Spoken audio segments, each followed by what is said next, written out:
You're one of the writers. That's right. Here, but you've been here all day. Is that? I've been here since midday, since lunchtime, which is pretty much morning for me anyway.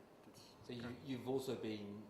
Have you been sort of just observing or helping with the process of the other writers' work? I've been trying to help out, but I realised when I got here I don't actually have that much input into other people's work because it's a lot. I've only written one other piece last year for Peshkar, so it's only my second piece that I've ever written that's ever been performed, and I'm quite nervous about it because it's very different. It's longer than what I wrote before, and this is comedy, and I always said to myself that I'd never try writing a comedy because it's. Yeah, I'm laughing already. That's good. Well, I hope so, but it's gone down well, and the performances, the rehearsals, and everything that we're doing now are going really well. What's the piece that you're doing? The piece I've written is called Bradford PI. It's about a private investigator, private detective, based in Bradford, in modern day sort of Bradford. So it's quite a contemporary spin on like one of my favourite genres, the film noir genre, which I just love. I think it's such a rich sort of genre, so many gritty characters. It's like it's akin to like a comic book or something. And I love that sort of it's almost like a fantasy world, and I wanted to try and incorporate that into what Peshkar does. And Peshkar is all about sort of the modern contemporary British Asian experience. So it was kind of something that's being written specifically for the showcase that we're doing, and it's been written specifically for the actors that we're using. Let's say you have a Bradford accent, but you want to sound like, you watch so many of those movies, in your head you might sound like that. Right. Do you know what I mean? So that's what I mean, probably a little bit strange, you're not slipping it out of it.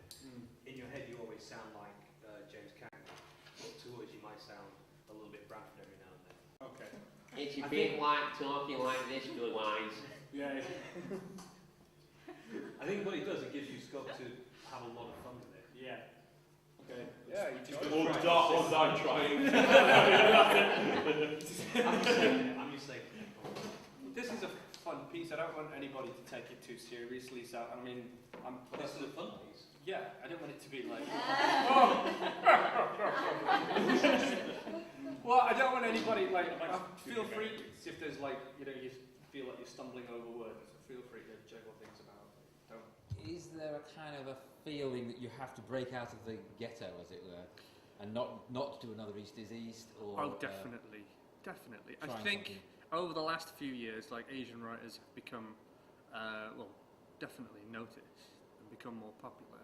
But I don't know, I don't want to sound derogatory to anybody else's work, because what anybody else has written has been fantastic, but there's a lot of things that kind of tie in with the cultural stereotypes that already exist, arranged marriages and, honour killings and family arguments and that kind of stuff. And Bradford PI you'll be able to recognise the characters in an Asian context, but you'll also be able to recognise them in a sort of non-Asian context as well. And I think where it works best is when the two meet and not clash, but there isn't quite the gelling that that most people would expect these days. Is film noir something that every culture appropriates for itself? I'm thinking about Gumshoe here. Do you know Gumshoe? Yeah, Gumshoe. Yeah, I think definitely, because I spent some time in Japan, and there is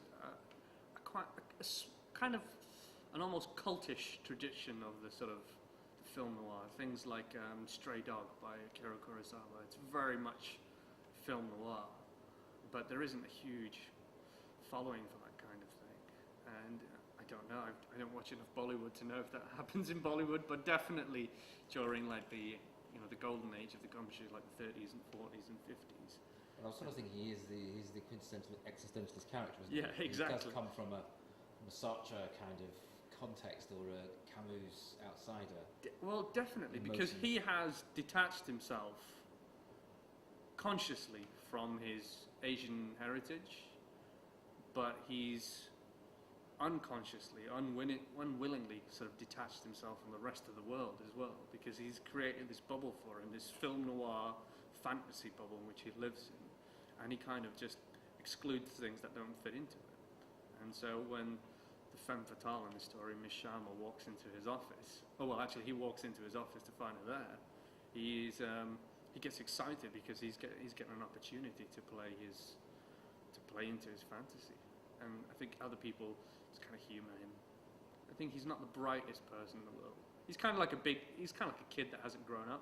And when you're young and you want to be a policeman or an astronaut or something, Bradford wanted to be a private eye and just hasn't grown out of it yet. Oh, so his name is Bradford. His name is Bradford, but he's also based in Bradford, which was I didn't write that intentionally. It kind of just worked that way. I just need to get a look at the What security. do you do? If you're not a policeman, are you a doctor? Because you speak good like a doctor. No, I'm not a doctor. Or are you a lawyer? No. Accountant? Thankfully, no. Or do you work in a bank? No. Do you have a shop? Sell No. mobile phones? No. Why do you wear a suit then? You know, it's considered intrusive to ask questions like that to someone you don't know. How would you like it if I asked you what you do, apart from stack shelves and harass customers? I'm a model. Really? Today. We've had a read through so far, but we're going through some of the other things today, and it's good that they haven't done it straight away because it was good to get a read through and to know. But it's also been good to watch the actors perform other things, so you get to see how the actors are dealing with other circumstances, and you get to see some of their weak points and some of their strengths. It's mainly strengths, I've got to say. I haven't noticed any weak points. Be careful. You're just the writer, you realise. Yeah, I am just a writer, but they're doing such a brilliant job, just making these ideas their own, and I'm looking forward to them to seeing that in the rehearsals and of course in the showcase on Friday.